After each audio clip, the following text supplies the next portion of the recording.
बहुत समय पहले जब धरती पर अत्याचार और अधर्म चरम पर था, तब ब्रह्मांड में एक पुकार उठी।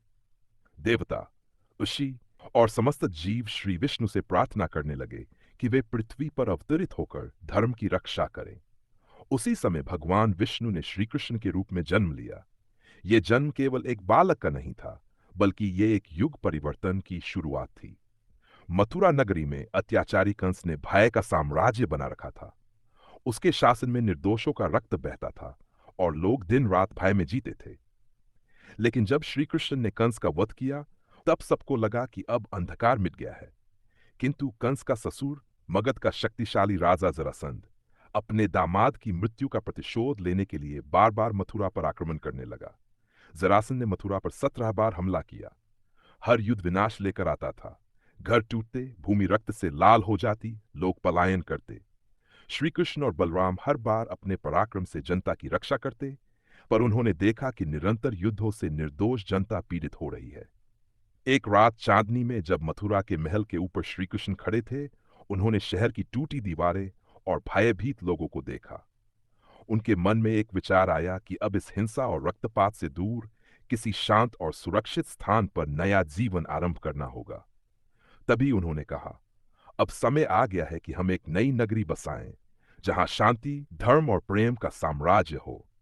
अगर आपको यह कहानी पसंद आ रही हो, तो लाइक करें, शेयर करें और चैनल को सब्सक्राइब जरूर करें, क्योंकि आगे की कथा और भी रोमांचक और रहस्यमयी है। श्री कृष्ण ने पश्चिम दिशा की ओर समुद्र तट का चयन किया। वह स्थान लहरों और सूरज की सुनहरी किरणों से जगमगाता था।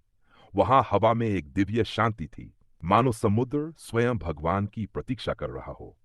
उन्होंने विश्वकर्मा देव को बुलाया और कहा कि एक ऐसी नगरी का निर्माण करो जो स्वर्ग से भी सुंदर हो, जहां हर प्राणी सुरक्षित और प्रसन्न रहे।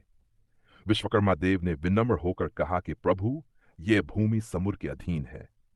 यहां निर्माण तभी हो सकता है जब समुद्र देव स्वयं अपनी जल सीमा पीछे हटाएं।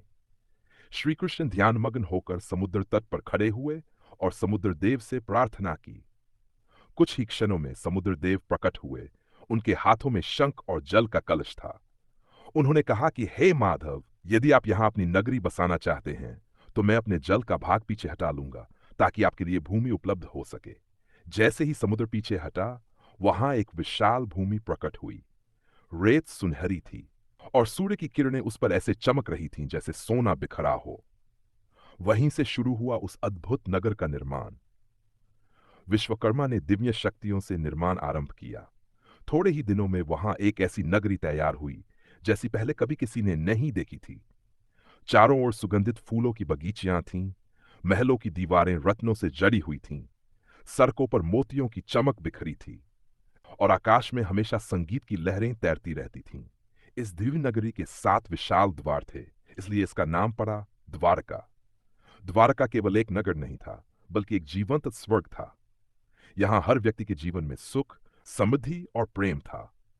श्री कृष्ण का महल समुद्र के किनारे स्थित था।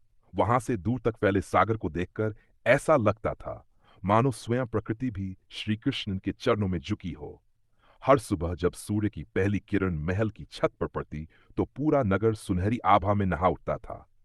द्वारका की गलियों में बच्चे खेलते, महिलाएं गीत गाती और हवा में शंख की ध्वनि गूंजती। अगर आपको ये कथा पसंद आ रही हो, तो लाइक करें, शेयर करें और अपने विचार कमेंट में बताएं, ताकि हमें पता चले कि आपको द्वारका का कौन सा भाग सबसे सुंदर लगा। द्वारका में श्री कृष्ण के साथ उनके परिवार, रुक्मिणी, सत्यभामा, जाम्बवती और उनके सभी पुत्र रहते थे। यहाँ यदुवंश का गौरव और धर्म का प्रकाश फैला हुआ था। श्री कृष्ण का दरबार न्यायप्रिय और दयालु था। कोई भी व्यक्ति बिना भय के अपना पक्ष रख सकता था। वहां अपराध लगभग न के बराबर था। द्वारका की जनता अपने राजा को केवल शासक नहीं, बल्कि रक्षक, मित्र और भगवान के रूप में पूजती थी। द्वारका से ही श्री कृष्ण ने पांडवों को सहायता दी और जब महाभारत का युद्ध छिड़ा, तो उन्होंने अर्जुन को वह दिव्य गीता जान दिया जिसने पूरे विश्व को धर्म का अर्थ समझाया। महाभारत युद्ध समाप्त हुआ, लेकिन उसके बाद यदुवंश में धीरे धीरे कलह के बीज पनपने लगे। ये वही श्राप था जो महर्षि दुर्वासा ने दिया था जब उनके अपमान से वे क्रोधित हुए थे। एक दिन प्रभास तीर्थ में यदुवंश के लोग उत्सव मना रहे थे। मदिरा के नशे में जब एक यदुवंशी ने दूसरे का मजाक उड़ाया तो विवाद शुरू हुआ। फिर तलवारें निकल आई और देखते ही देखते वह उत्सव रणभूमि बन गया। एक एक कर सबने एक दूसरे को मार डाला। जब श्री कृष्ण को यह समाचार मिला तो वे मौन हो गए। वे जानते थे कि यही समय था, यही वाक्षण जिसकी भविष्यवाणी उन्होंने पहले की थी। कुछ समय बाद वे जंगल की ओर चले गए, जहां उन्होंने शांत मन से ध्यान लगाया। एक शिकारी ने उन्हें हिरण समझकर तीर चला दिया और वह तीर श्री कृष्ण के पैर में लगा। मुस्कुराते हुए उन्होंने धरती से विदा ली। उसी क्षण समुद्र में भयंकर ज्वार उठा। समुद्र की लहरें पहले से कई गुना ऊंची हो गई। द्वारका के लोग भयभीत होकर आकाश की ओर देख रहे थे। हवा में गर्जना थी, बिजली चमक रही थी और समुद्र की लहरें शहर की दीवारों से टकरा रही थीं। लोगों ने अपने देवता को पुकारा, पर समय निकल चुका था। धीरे धीरे समुद्र ने द्वारका को अपनी बाहों में भर लिया। महल, मंदिर, सड़कें सब लहरों के नीचे समाते चले गए। कहा जाता है कि जब अंतिम लहर आई तो उसने श्री कृष्ण के महल की छत से टकराकर उसे भी अपने साथ खींच लिया और फिर एक पल में वह चमकता हुआ स्वर्णिम नगर सागर की गहराइयों में विलीन हो गया। शताब्दियों तक लोग ये कथा सुनते रहे कि सागर के नीचे अब भी श्री कृष्ण की नगरी सो रही है। 20वीं सदी में जब वैज्ञानिकों और पुरातत्वविदों ने गुजरात के समुद्र में गोता लगाया तो उन्होंने पानी के नीचे पत्थर की दीवारें, विशाल स्तंभ और मंदिरों जैसी संरचनाएं देखीं। माप और आकार देखकर सब दंग रह गए, क्योंकि यह ठीक वैसा ही था जैसा द्वारका वर्णन शास्त्रों में मिलता है। यह खोज इस बात का प्रमाण बनी कि द्वारका केवल कथा नहीं, बल्कि एक जीवित सत्य थी। आज भी गुजरात के द्वारका में द्वारकाधीश मंदिर स्थित है। लाखों श्रद्धालु हर साल यहां आते हैं। मंदिर की सीढ़ियों से नीचे उतरकर जब लोग समुद्र की लहरों को देखते हैं तो उन्हें लगता है जैसे वहां नीचे श्री कृष्ण की नगरी अब भी चमक रही हो।